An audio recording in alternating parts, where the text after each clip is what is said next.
다 같이 찬송가 368장 찬양하심으로 10월 8일 금요일 새벽 기도회를 시작하겠습니다.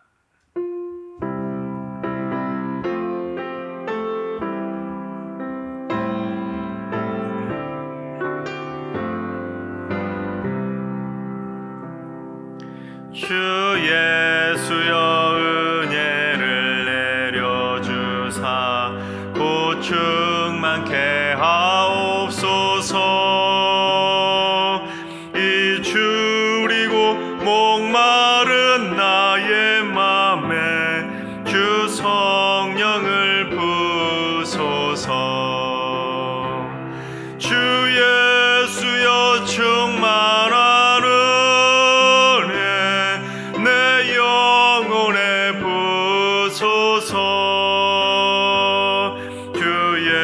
주만 나의 힘 되고 내 만족함 됩니다.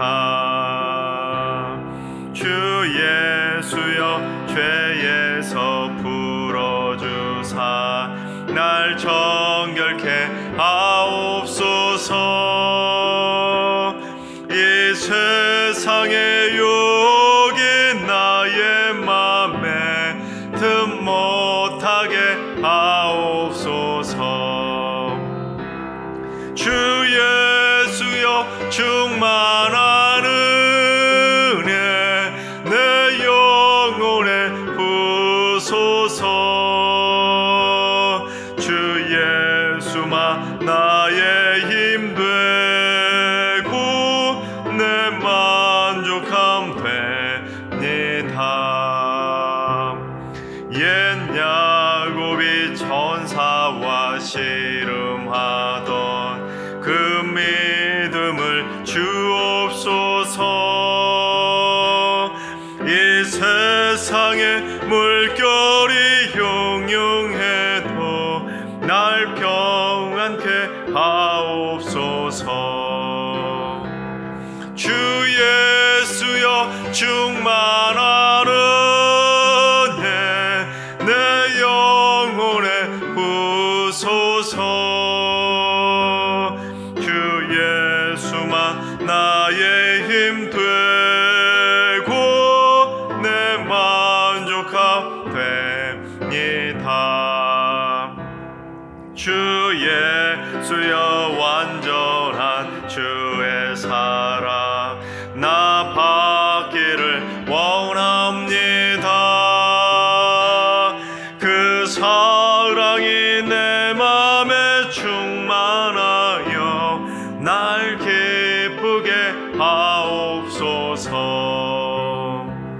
주 예수여 충만한 은혜 내 영혼에 부소서. 주 예수만 나의 힘 되고 내 만족함 됩니다. 내 마음에 임하신 주의 성령 늘 계실 줄 믿습니다. 그 은사를 나에게 부어주사 주 섬기게 하옵소서. 주 예수여 충만한 은혜 내 영혼에 부소서. 주 예수만 나의 힘 되고 내 만족함 됩니다. 아멘. 이 시간 다 같이 한마음 한뜻으로 기도하며 나아가시겠습니다. 기도하실 때 주님, 대한민국의 헌법과 법률의 공의와 정의를 위해서 기도합니다. 입법부와 사법부의 공정성이 훼손되지 않게 하시고 이 땅의 모든 불의와 불법은 사라지고 이 땅에 하나님의 공의와 정의가 강물처럼 흐르는 나라가 되게 하여 주옵소서. 입법부와 사법부의 공정성과 하나님의 공의와 정의가 이 땅에 강물처럼 흘러넘칠 수 있도록 하나님의 통치가 이 땅 가운데 실현될 수 있도록 기도해 주시기 바랍니다. 두 번째는 주님, 승리교회 성도들의 영적인 분별력을 허락하여 주시옵소서. 참과 거짓, 진심과 거짓, 참복음과 가짜 복음을 분별케 하여 주시옵소서. 가짜 뉴스와 가짜 정보에 빠지거나 미혹되지 않도록 영안을 열어주셔서 헛되고 헛된 일에 소중한 시간을 낭비하지 않게 하여 주옵소서. 오히려 더욱더 말씀과 기도로 단단히 무장케 하여 주시옵소서. 영적인 성도들의 분별력을 위해서 기도해 주시기 바랍니다. 세 번째는 주님, 승리교회의 날마다 부활의 기쁨이 넘쳐나게 하여 주옵소서. 죽었던 신앙의 열정이 다시 살아나게 하시고 시험과 상처로 식어버렸던 믿음의 갈급함이 다시금 살아나게 하여 주옵소서. 부활의 소망을 간직한 참 믿음이 되게 하시고 승리교회 모든 성도들이 주님의 나팔 소리가 울려 퍼질 때 부활의 영광을 다 같이 누리게 하여 주시옵소서. 부활의 기쁨을 누리는 성도들이 될 수 있도록 기도해 주시기 바랍니다. 이 시간 세 가지 기도 제목으로 3분 정도 통성으로 기도하시겠습니다. 기도합니다.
좋으신 하나님, 좋으신 하나님, 참 좋으신 나의 하나님, 우리의 기도를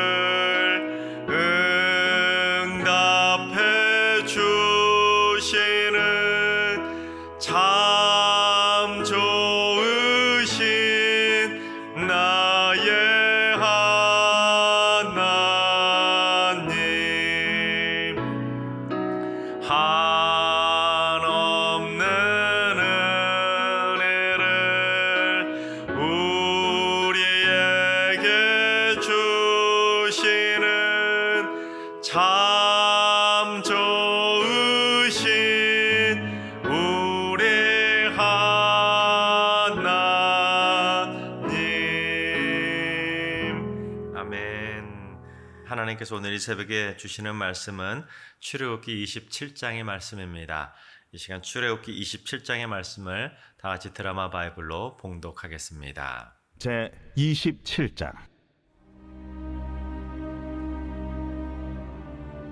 너는 조각목으로 길이가 5규빗, 너비가 5규빗의 제단을 만들되 네모 반듯하게 하며 높이는 3규빗으로 하고 그 네 모퉁이 위에 뿔을 만들되 그 뿔이 그것에 이어지게 하고 그 제단을 노수로 싸고 재를 담는 통과 부삭과 대야와 고기 갈고리와 불 옮기는 그릇을 만들되 제단의 그릇을 다 노수로 만들지며 제단을 위하여 노수로 그물을 만들고 그 위 네 모퉁이에 놋구리 넷을 만들고 그물은 제단 주위 가장자리 아래 곧 제단 절반에 오르게 할지며 또 그 제단을 위하여 채를 만들되 조각목으로 만들고 노수로 쌓을지며 제단 양쪽 고리에 그 채를 꿰어 제단을 매게 할지며 제단은 널판으로 속이 비게 만들되 산에서 내게 보인 대로 그들이 만들게 하라.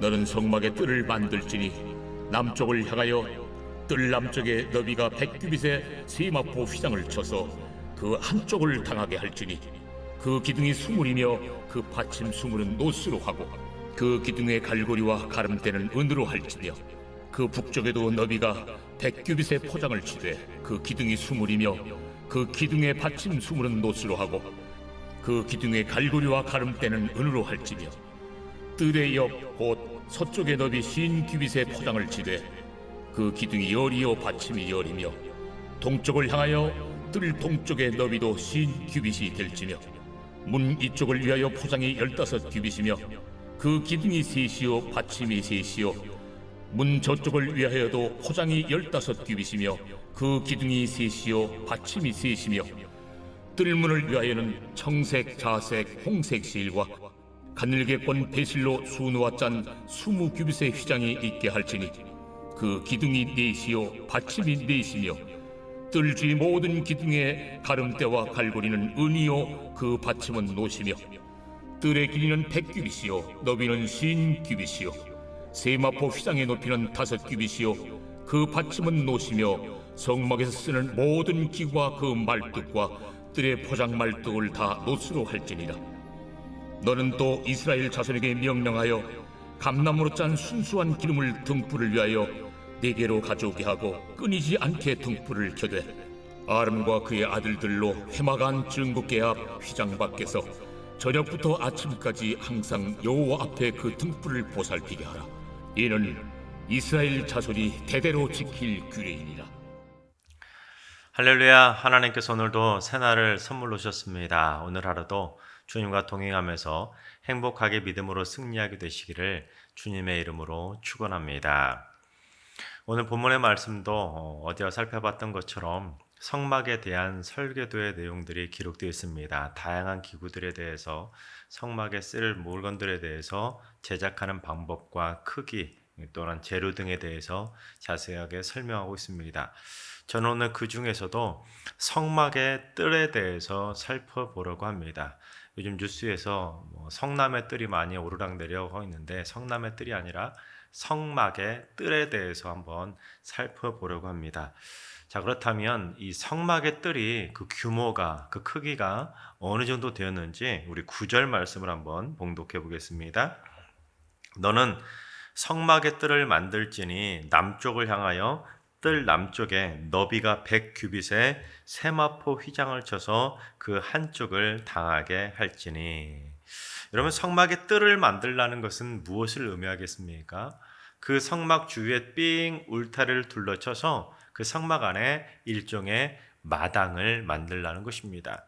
여러분, 그런데 이 규격들을 오늘 본문에 나와 있는 성막의 뜰에 대한 규정들을 쭉 살펴보면 그 성막의 뜰의 그 형태가 직사각형 형태라는 것을 알 수 있습니다. 사변의 길이가 모두 동일한 것은 정사각형이라고 말하지 않습니까? 그런데 직사각형은 두 변의 길이는, 양쪽 변의 길이는 길고 또 나머지 두 변의 길이는 짧은 것을 바로 직사각형이라고 말을 합니다. 그래서 오늘 본문에도 보면 남쪽과 북쪽은 긴 변으로 그 규모가 100규빗으로 만들라고 말하고 있는 것을 보게 됩니다. 한 규빗은 어제 말씀드렸던 것처럼 약 50cm라고 친다고 한다면 100규빗이면 어느 정도 규모가 되겠습니까? 긴 쪽 편, 즉 남쪽과 북쪽의 긴 쪽 편의 길이는 50m에 달한다는 것을 알 수 있습니다. 그러니까 울타리가 쭉 양쪽에 50m가 쳐져 있고, 그리고 동쪽과 서쪽은 짧은 편입니다. 이 짧은 편은 몇 규빗이냐면 25규빗입니다. 50규빗입니다. 그래서 약 25m에 해당하는 것을 알 수 있습니다. 그러니까 긴 쪽 편은 우리 교회 본당처럼 성막의 뜰이 직사각형인데 긴 쪽 편은 50m, 짧은 편은 25m에 해당하는 규모라는 것을 알 수 있습니다. 그래서 평면적으로만 따져본다면 그 성막의 뜰의 면적이 우리 교회 본당 면적의 2배 정도 크기 되는 면적이라는 것을 알 수 있습니다. 야, 우리 교회 본당의 2배 크기면 큰 거 아니야? 그렇게 생각할 수 있겠지만 아닙니다. 여러분, 이스라엘 백성들이 출애굽할 당시에 장정만 60만 명이 출애굽을 했으니까 가족들까지 합하면 약 200만 명이 출애굽한 것이라고 알려져 있는데, 그 200만 명에 달하는 그 어마어마한 백성들 가운데 성전이 딱 그 하나, 이 성전 하나만 있었기 때문에 절대로 큰 규모가 아니라는 것입니다. 여러분, 고양시 인구가 이제 100만을 넘어서서 110만을 바라보고 있는데, 여러분 생각해 보세요. 이 100만에 달하는 이 고양시 안에도 교회가 얼마나 많이 있습니까? 그런데 고양시 인구의 2배나 되는 200만 명 정도 되는 그 이스라엘 백성들 가운데 성막이 딱 하나 요것만 있는데 그 규모가 큰 것이겠습니까? 백성의 규모에 비하면 작아도 너무 작다는 것입니다.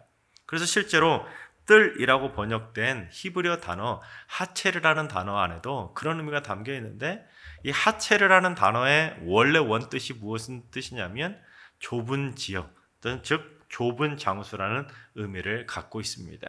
그래서 하나님께서는 거대한 운동장과 같은, 또는 여의도 광장이나 광화문 광장과 같은 어마어마한 크기의 거대한 성막의 뜰을 원하신 것이 아니라 작더라도 하나님의 분명한 임재가 있는, 하나님의 성령의 임재와 하나님의 임재하심으로 나타나시는 그 권능이 역사하는 장소, 그 장소를 하나님께서는 원하셨다라는 것입니다. 그래서 사실 하나님께서는 어떤 분이십니까? 만물 가운데 충만하게 무소부지하신 분, 그런 분이 바로 하나님 아닙니까? 그런데 그 하나님께서 한쪽 편의 길이는 50m, 또 작은 변은 25m에 달하는 그 자그마한 면적으로 하나님께서 오셨다고 말하니까 얼마나 그 모습이 작고 초라해 보이겠습니까?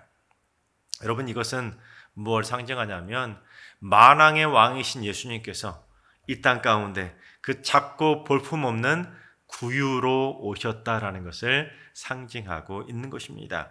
그 높고 높으신 하늘에 계신 하나님께서, 만왕의 왕이신 주님께서 이 누추한 땅으로 오셨다는 것을 상징하고 있는 것입니다. 그래서 성막이라고 하는 것은 저 하늘에 계신 그 위대하신 분, 만왕의 왕이신 하나님께서 저 작고 볼품없는 인간을 구원하기 위해서 똑같이 그 볼품없는 작고 초라한 성막의 울타리 안으로 임재하셨다라는 것을 상징하고 있는 것입니다. 그래서 이스라엘 백성들도 성막을 바라볼 때 어떠한 생각이 들겠습니까?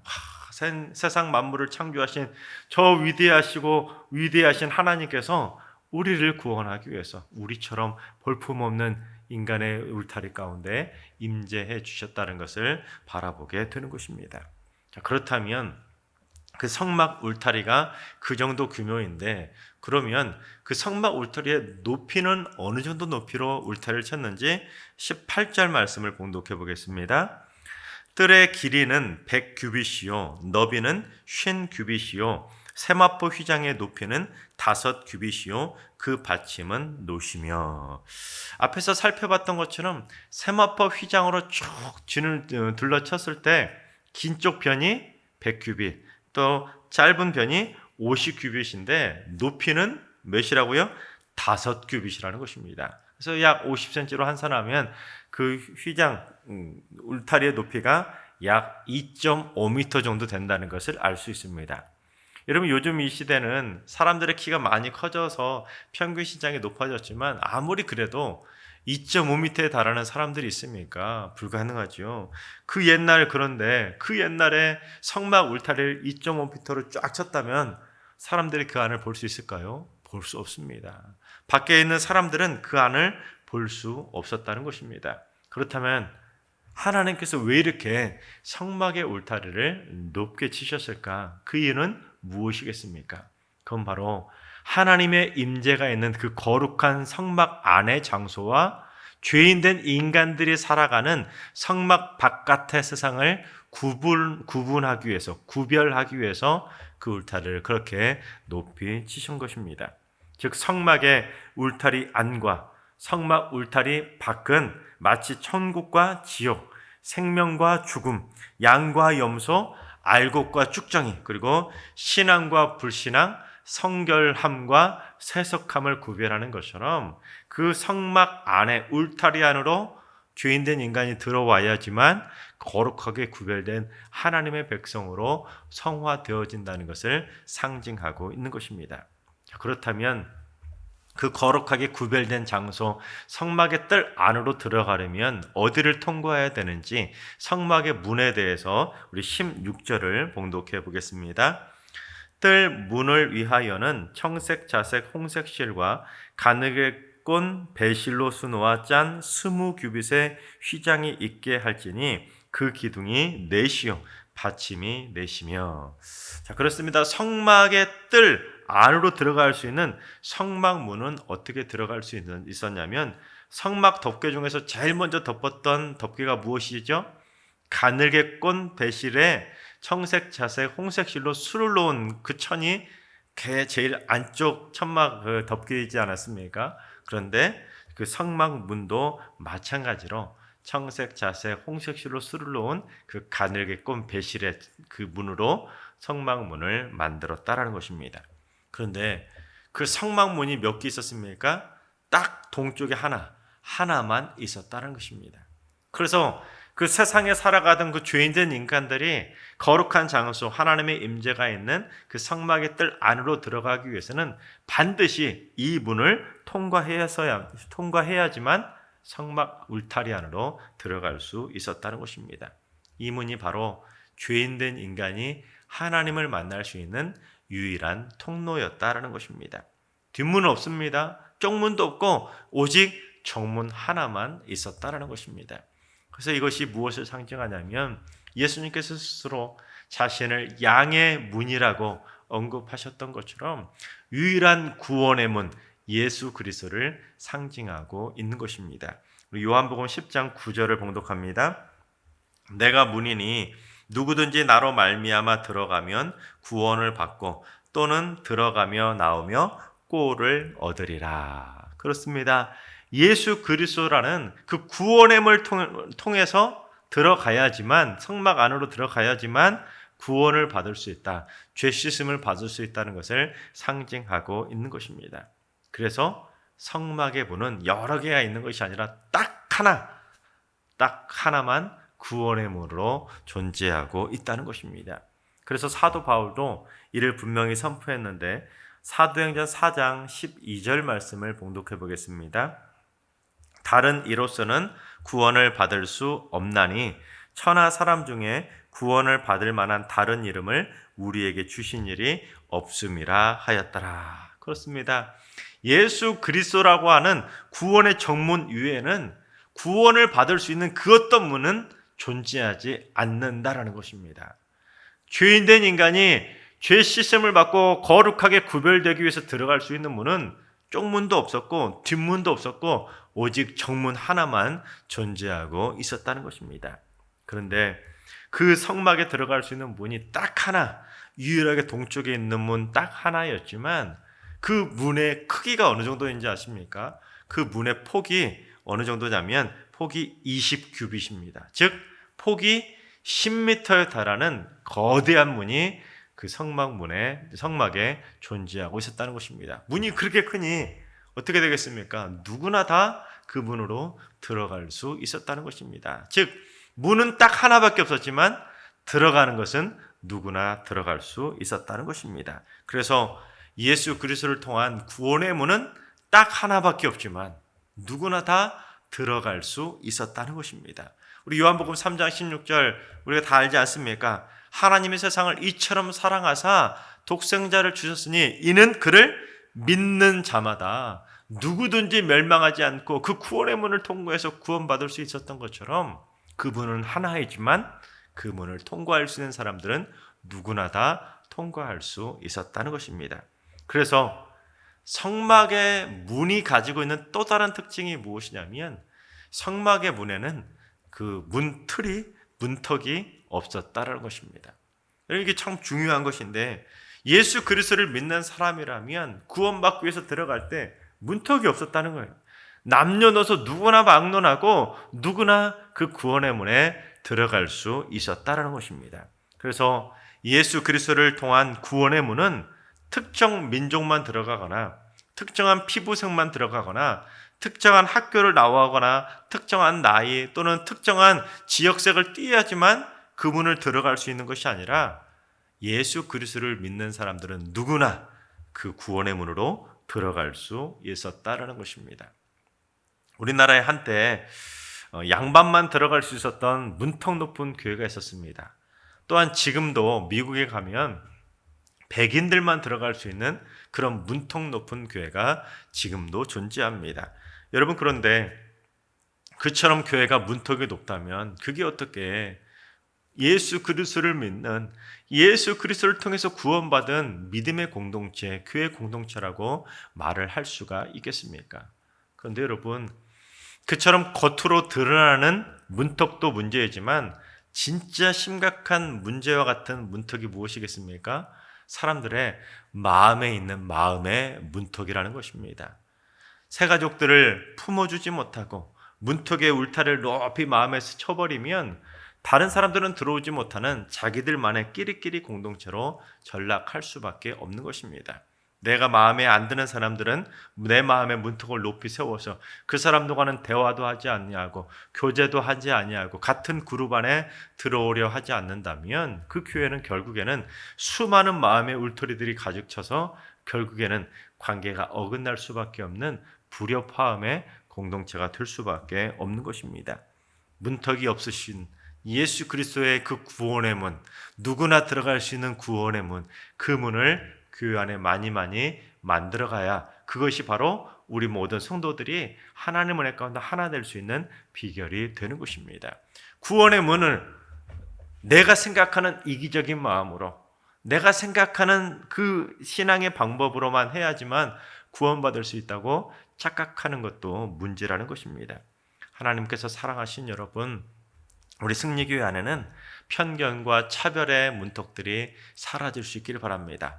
마음의 문턱들도 다 사라져야 됩니다. 그래서 우리 승리교회 안에는 모든 성도들이 다 너나나할 것 없이 남녀노소 함께 그리스도의 복음 안에서 하나의 울타리 안에서 어우러져야 하나님이 기뻐하시는 믿음의 공동체로 세워질 수 있는 것입니다. 그래서 우리 승리교회 모든 성도님들은 구원의 문을 통과하고 들어온 하나님 나라 백성들답게 온 성도들이 마음과 마음을 하나로 모아서 우리 승리교회를 하나님이 함께 하시는 천국의 뜰로, 행복의 뜰로 만들어가게 되시기를 주님의 이름으로 축원합니다. 기도하겠습니다. 구원의 문을 열어주신 은혜의 하나님, 유일한 구원의 문이신 예수 그리스도를 통해 구원의 백성으로 살게 해주시니 참으로 감사를 드립니다. 또한 조건 없이 누구나 들어갈 수 있도록 그 문을 크고도 활짝 열어주셔서 얼마나 감사한지요. 주여, 이제 구원받은 믿음의 백성들답게 더 많은 영혼들을 구원의 문으로 인도하며 살게 하시고 교회의 문턱과 마음의 문턱을 없애고 행복의 웃음꽃이 피어나는 축복의 공동체를 세우게 하여 주시옵소서. 이제는 우리 주 예수 그리스도의 은혜와 하나님 아버지의 만극하신 사랑하심과 성령님의 충만하신 역사하심과 교통하심이 온 성도들이 구원의 문에 들어가 행복의 공동체를 이루며 살기로 다짐하는 모든 성도들과 가정과 일터와 승리교회와 이 나라와 이 민족 위에 이제로부터 영원까지 항상 함께 하시기를 간절히 축원하옵나이다. 아멘. 이제 주신 말씀과 개인 기도점을 가지고 충분히 기도하며 나아가시겠습니다. 기도하실 때 주님, 승리교회 성도들의 가정마다 모든 식구들이 구원의 문이신 예수 그리스도의 문에 반드시 들어가게 하여 주시옵소서. 한 분도 구원의 문을 통과하지 못한 이가 없게 하셔서 온 가족이 구원의 문을 통과해서 천국의 뜰에 거하게 하여 주시옵소서. 주님, 오늘 하루도 하늘들과 연로하신 어르신들, 우리 사랑하는 자녀손들 모두 다 주님의 구원의 손길을 오르만져 주시고 생명의 기운으로 충만하게 역사하여 주옵소서. 새벽제단 쌓는 분들이 승리교회를 살리는 영적인 구급대원들이 되게 하여 주시옵소서. 기도의 심폐소생술을 통해 구원의 틀 밖에 있던 이들을 구원의 뜰 안으로 인도해 나아가는 축복의 통로들이 되게 하여 주시옵소서. 주님, 이번 한 주도 주님의 은혜로 잘 마무리하게 하시고 우리 모든 성도들 주일 성수를 범하지 않고 온전한 예배자로 서게 하여 주옵소서. 하나님의 은혜의 강가에 거하는 축복의 예배가 드려지게 하여 주시옵소서. 이제 다 같이 한마음 한뜻으로 주님 앞에 여러분의 기도 제목과 함께 기도하며 나아가시겠습니다. 기도합니다.